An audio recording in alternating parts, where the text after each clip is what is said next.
দীপঙ্কর। আমি আপনাদের জন্য নিয়ে আসছি একটা ঘরোয়া রেসিপি, যেটা আপনাদের বাড়িতে কোনো আত্মীয় স্বজন এলে তাদের বানিয়ে খাওয়াতে পারেন। খুব সুন্দর ডিশ, যে ডিশটার নাম হচ্ছে স্পিনাচ চিজ এগ রোল। রেসিপিটা বানানোর জন্যে ময়দা নিয়ে নিলাম পরিমাণ মতন, তার সঙ্গে চিজ, বাটার, চিনি অ্যান্ড মিল্ক আছে, এটা হোয়াইট অয়েল আছে, সল্ট আছে। আর এটা যেটা মেন ইনগ্রিডিয়েন্টস হচ্ছে এটার জন্য এটা বানাতে গিয়ে আমার কী কী লেগেছে: পালং শাক পেস্ট করা আছে, এর সঙ্গে ধনে পাতা আছে এবং এর সঙ্গে পুদিনা পাতা আছে। একটা ক্লথ নিয়ে নিলাম, তার উপরে একটা ক্যারিবল নিলাম, যার মধ্যে সমস্ত ইনগ্রিডিয়েন্টসগুলো সমান অনুপাতে মেশাবো। ময়দা নিলাম 250 গ্রাম,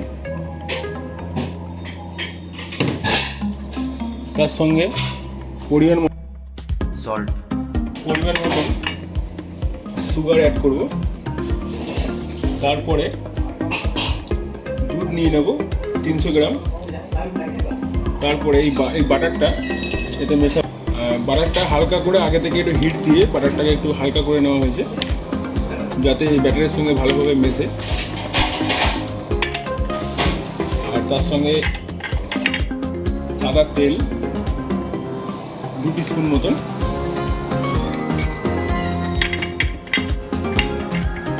তার সঙ্গে মেন যে ইনগ্রিডিয়েন্টস, এই পেস্টটা আমরা বানিয়েছিলাম, এই পেস্টটাকে পুরোটা দিয়ে দেবো, দিয়ে সুন্দর করে ময়দার সঙ্গে মিশিয়ে নেব।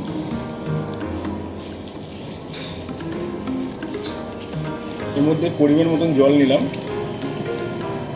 এটা একবারে জলটা একেবারে দেবে না, অল্প অল্প করে দিয়ে মিশিয়ে নেবে, আবার একটু দেবে, আবার একটু মিশিয়ে নেবে।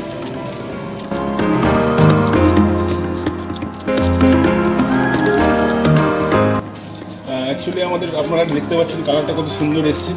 ইভেন আমাদের ডোটাও রেডি হয়ে গেছে। এটাকে কিছুক্ষণ ম্যারিনেট করে এইভাবে এই অবস্থায় রাখবো। কিছু রোলের স্টাফিংয়ের জন্যে গাজর কিছুটা পেঁয়াজ, কিছুটা কুকুম্বার জুলিয়ান কাটিয়ে কেটে রাখলাম।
এর মধ্যে আপনারা অ্যাড করলে অনেক কিছু অ্যাড করতে পারেন। যদি টমেটো সস অ্যাড করতে চান তাহলে করতে পারেন, চাট মশলা অ্যাড করতে চান পারেন।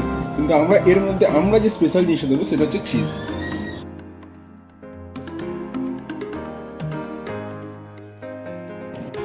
এবার আমরা একটা টমেটো সস দিলাম, আপনারা দিতেও পারেন, নাও দিতে পারেন। এতে যদি আপনি পারেন, যদি ভাবেন যে অন্যান্য কোনো সস দেবো, সেটাও দিতে পারেন, চিলি সস।